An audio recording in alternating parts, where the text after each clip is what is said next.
this evening we are going to have this presentation by season 5 writers.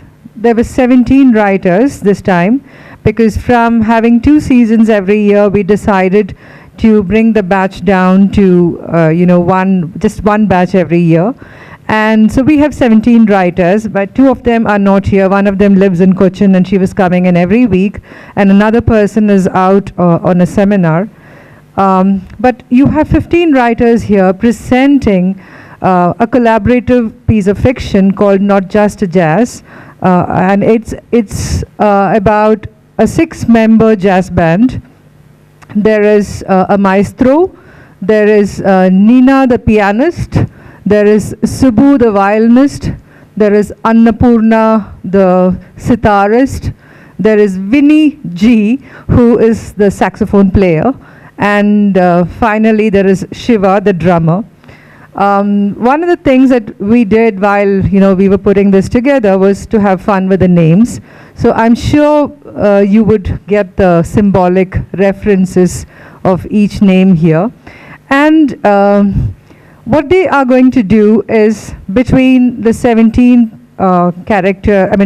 writers, they are going to represent 6 of these characters, and they are going to read out to you a story about a concert that takes place and the dynamics that happens between the musicians, the dynamics that is happening, that comes into play because of ambition, personal and collective.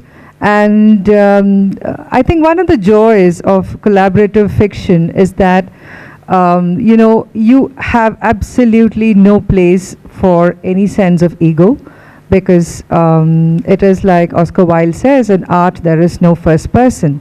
So you have to kind of put outside everything that you think is supreme about yourself and become the character, be the character, especially when you have 3 or 4 people playing the same character. So over to the season 5 writers, and after they have finished, I would introduce each one of them to you.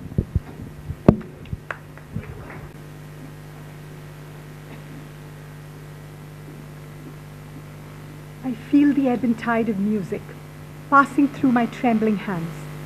I can no longer hold the baton in my hand, racked and riveted with the disease.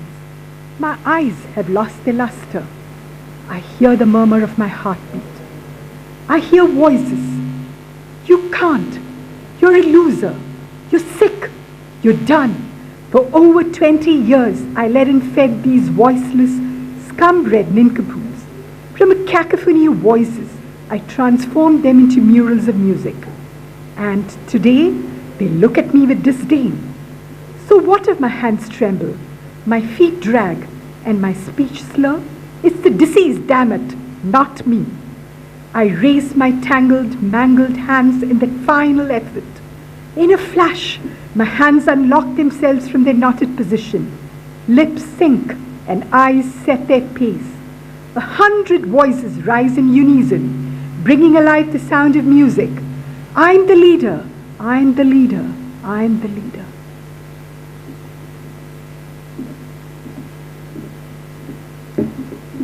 You are the player, my maestro, and I am your song. Your baton commands, and my sitar follows, soaring and falling, ebbing and flowing, from the reflective rhythm of the zor to the mischievous tempo of the zala. Suddenly, you miss a note, and I miss a heartbeat. Nina and Vinny catch you in angry glare, driving you further into deep despair. As I watch you, scarred, marred, and disgraced, and yet standing tall and proud on that exalted podium, a spear of sadness tears me apart. My hands play, but my heart wanders away to those perfect moments between day and night, when the sun shone its brightest just as the sun was fading.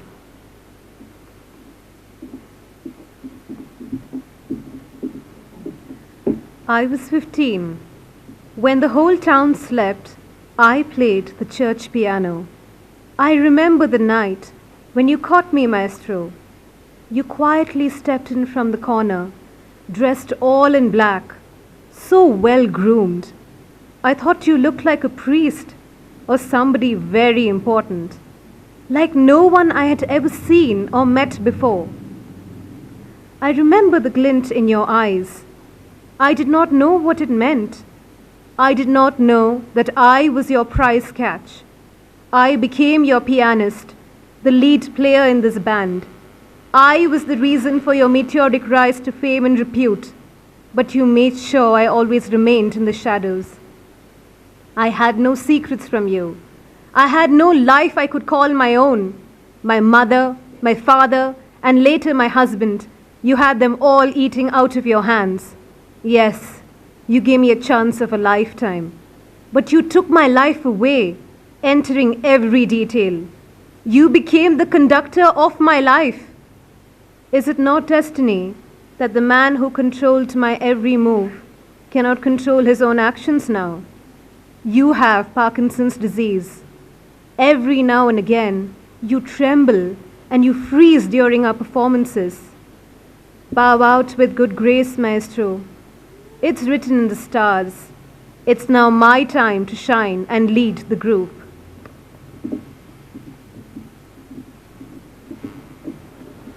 Listen to the smooth and silky voice of my tenor sax. Dude, I was born for this. Not struggling like the rest of these hobos. My dad brought me my first saxophone while traveling the world. And how I found jazz. It's my life, Nina. Not just a greedy ambition like it is for you.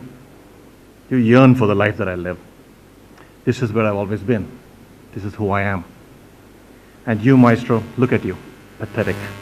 You brought us together, made us into a band, and now you're failing us. Sure, life is unkind, tough, but you're pulling us down with you. If you really, really care for the music, you know what you need to do. Our band needs a future, not with Nina, not from the others. A jazz future. Me.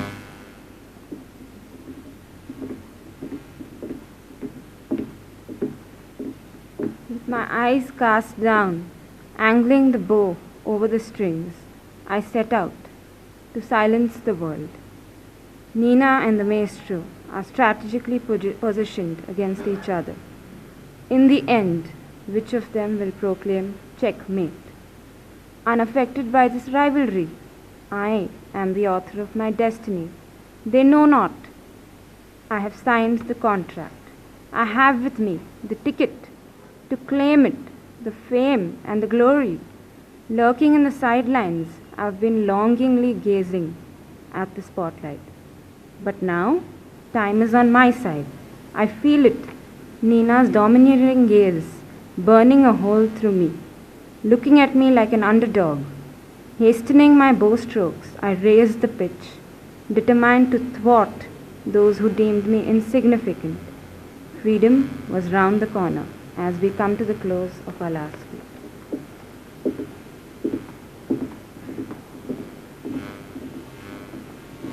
These hands play to silence the voices in my head.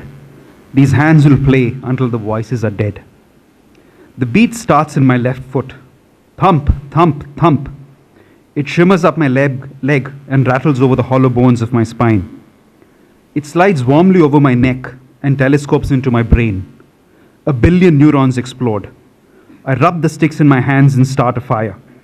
I bring the wood down on metal and watch the sweat drops bounce. I control the beat. The tempo is my kite in the sky. I let the string run through my fingers, sometimes taut, sometimes loose. The music furls and unfurls on my command. Music is everything. Real life is for morons.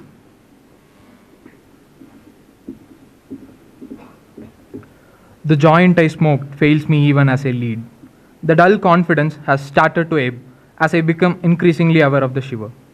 Untamed sounds rush in, angry piano, sorrowful sitar, noisy drum, and then, the loudest of all, the roar of the crowd. Nina, you ungrateful wretch, hurling your self-righteous glass at me.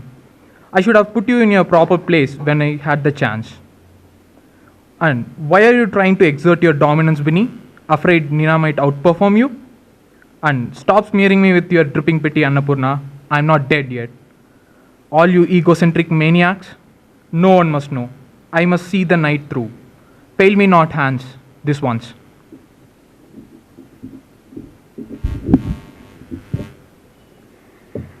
Do you remember that evening, Maestro, when we watched the rain tree cast filigree shadows in the fading light? As the golden cassia danced with the monsoon on the street, I watched you curl into yourself, smoking, and not knowing how to reach you, to bind you, bridge you, damn you, possess you. I started playing the Meghmalar to caress you, just a little. I played of want and need and longing and love, of mangled beings reaching for the stars above. And you flicked your ash all over my carpet and said, "Hold on, don't rush. It's too soon, damn it." Then you took my sitar and started to play, and light broke through that monsoon day.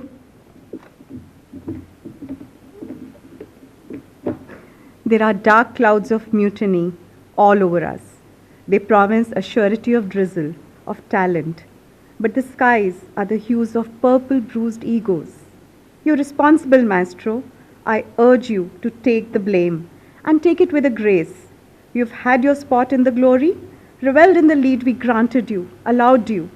You know you can't go on with your shaky cadence. The spotlight awaits me. It's my turn to bask in lead. Vinny gazes at you, Maestro, like a vulture at his prey. He thinks he's the man. Oh, what a fool and a snob he has turned out to be. He can't nurture my fella or even pluck at their heartstrings. He, in fact, intimidates them. They must favor me. My humility is a virtue and my grit an edge. They must, they will, of course they will. My hopes are trying to grasp and raise my sinking symphony, and my keynotes aim for higher and higher. Oh, what a chaos.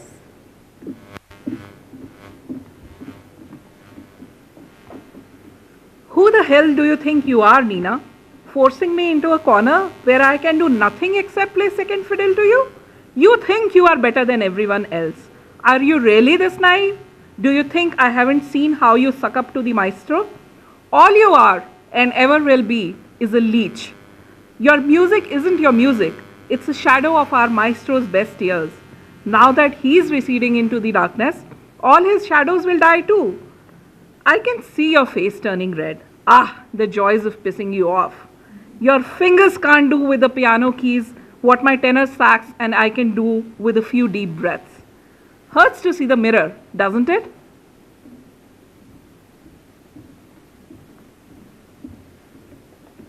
I let Uni and Nina have their little squabble for the spotlight. After all, it's my drum that holds their fates under its thin white membrane. The air bends to the thunder of my snare and submits to the rumble of my bass. I am the life force, the center of the universe, both destroyer and benefactor. I am Shiva. If they only knew the gift they hold, literally in their hands. There is no high that compares to this, not weed, not sex, not glory. They think I don't notice, but I do. I see their petty struggles and games. I see the way they squander their talent. It is no wonder they play like lifeless marionettes. Even Maestro, the all-powerful puppeteer, is a fallen god today. The night is ending. My night is beginning. After all I've done for them, they want to throw me out. Why won't my hands do what I want? They're so stiff, so unyielding, and then twitching into action when they should be still. But what are they doing? Nina is stressing the wrong notes, and now Winnie will try to overpower her. They will destroy everything. What selfishness! What stupidity! At least my mistakes are innocent. I have no control, but they choose to dig their own graves.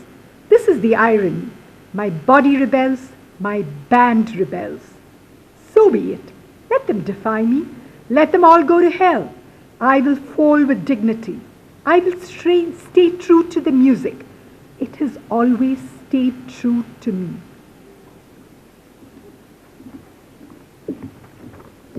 A moth drawn to your guttering flame, maestro. Yours remain the hand that paint my horizon. Those hands that could stir up a storm and whip up a revolution. Those hands I will always worship. That heart I will always covet. But today, as I watch you stumble through your strokes, my maestro, the baton shakes. Doubt, an insidious worm inside your heart. Nina's contempt brims over in that angry jangle of a piano, and Shiva's drum all set to scourge the world of sanity in that mad melee that he's whipping up. I see the crowd squirm, brows raised, my maestro, startled whispers shying through the front seats. And I wonder, is my world finally coming to an end? Is this to be your requiem, our swan song?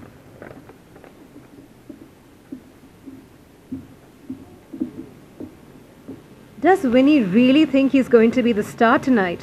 All I see is a pompous git bellowing into an overpolished saxophone like a cow in mourning when he isn't blinding the audience with his flashy suit. Too bad for him. This isn't a clash of classes, but of talent, and I will certainly relegate him to the peanut gallery tonight. The keys dance beneath my skilled fingers to a chaotic beat, eliciting the cheers of the audience. Winnie breathes forcefully into his sax in an attempt to drown out my notes. I take it several notches higher, and he refuses to be left behind. We mar the symphony of the band as the piano and sax battle it out for dominance. The audience abandons their claps midway, confused by the frenetic notes filling the auditorium. His fingers tremble even more. Shiva beats down furiously on his drum heads, possibly imagining us in its place. But Winnie and I only cared about decimating each other.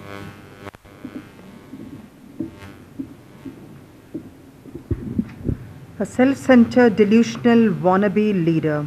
That's exactly what you are, behind the facade of that perfectly poised body and fingers perched delicately over the keys of the piano. You think you can hog the limelight now? It's time for you to swallow your ego. Your biggest fallacy is that you think you deserve to fill the vacuum soon to be left by the maestro. But if only you knew what it takes to be a leader. You know not what it means to lead from that high pedestal of musical brilliance. You cannot reach for that pedestal with just talent, Nina. I'm entitled to this position. It's not just the sax that I've wielded all these years. I've grown amidst legends, learned every move from them. I am one of them. What I have is pedigree and panache and a name which commands respect. I am a powerhouse of talent and strength which is in need of the hour. My sax will become me tonight, and together we will blow you away.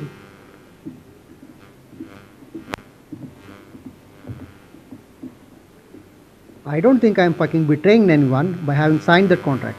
You see, I want to be immortalized, remembered as one of the greatest violinists that ever lived and played. I want to become a legend. When one listens to this gig, they don't hear the sound of my violin, no. They listen to the fusion music. I am only one among them all. When the audience gave a standing ovation last week, who was it for? The violinist, drummer, or pianist? None of them. It was only for the collaborative work they had done. Now I ask you, where's my glory in that? Where's my fucking immortality?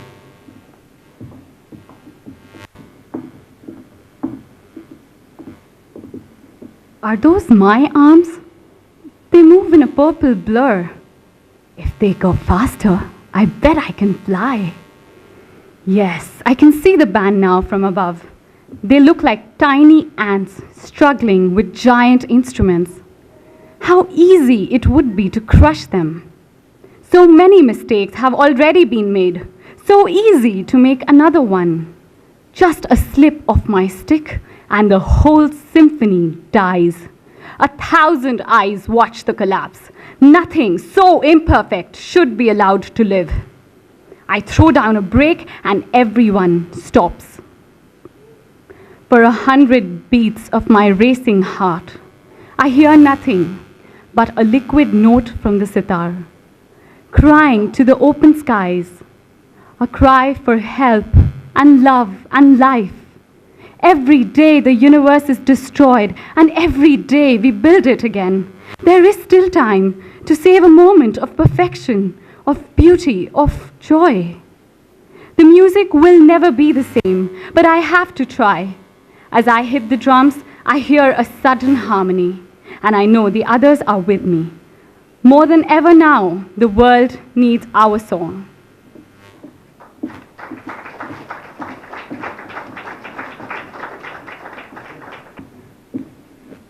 Right, so these are my writers, my children, whatever, okay?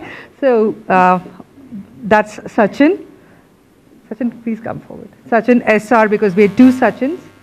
Sonakshi, Bharti, Namrata, Shashidharan, Geeta, Elena, Sujata, Sachin Dev, Maya, Shweta, Unni, Dinesh, Kanika, and Vatsala.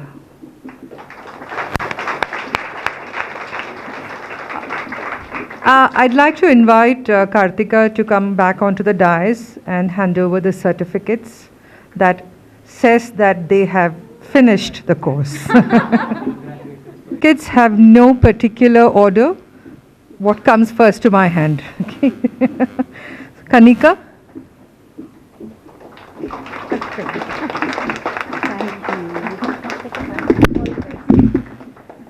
Unni.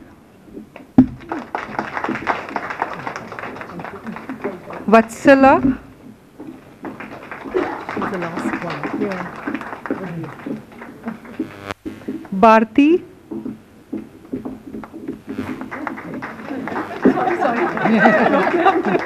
Thank you. Elena.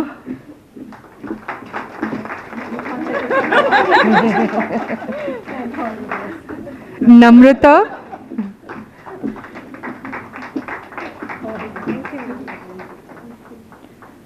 Sachin SR.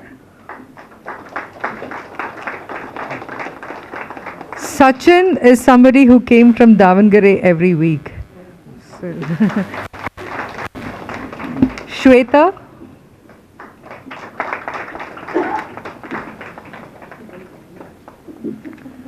Dinesh.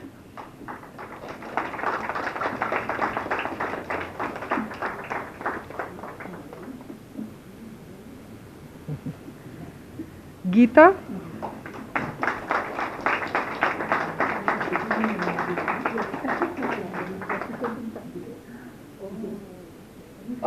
Maya.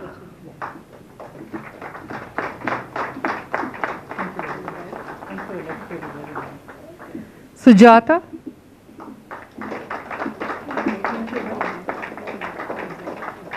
Sachin Dev.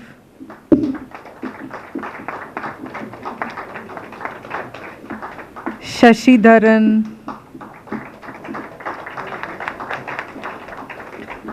And Sonakshi.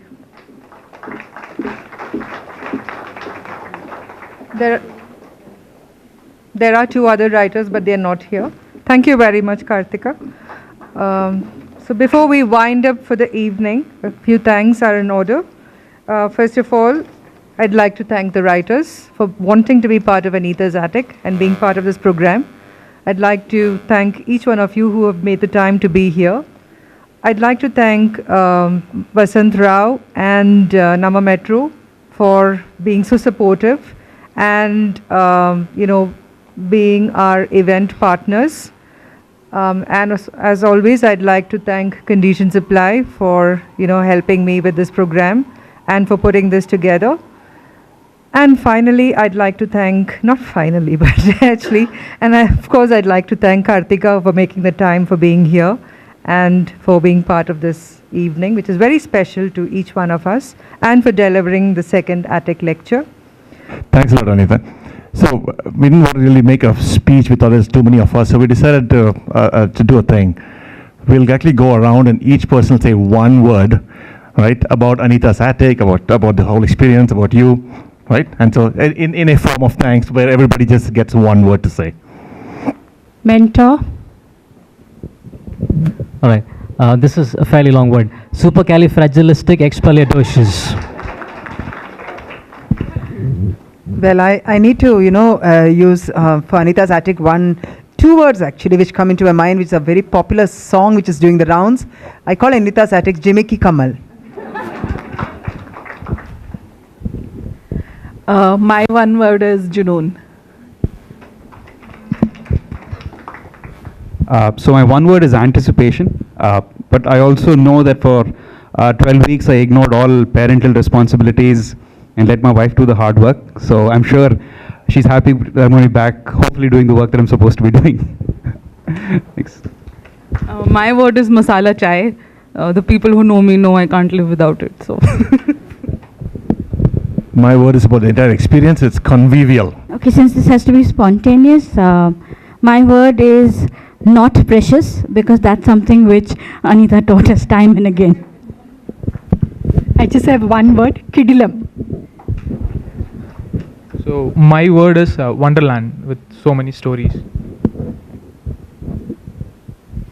Well, my word is escapism. I think it was a very beautiful place to escape to every weekend. Well, I'm not prepared with a word, but the first thing that comes to my mind is I was mesmerized, so mesmerizing mentor. To me, Anita's Attic was a sanctuary. My one word about Anita's Attic is Kannada word, mandra. It means deep. I too think of the attic as a sanctuary, but I have trouble imagining Anita as a high priestess. So I think I'll go with Haven.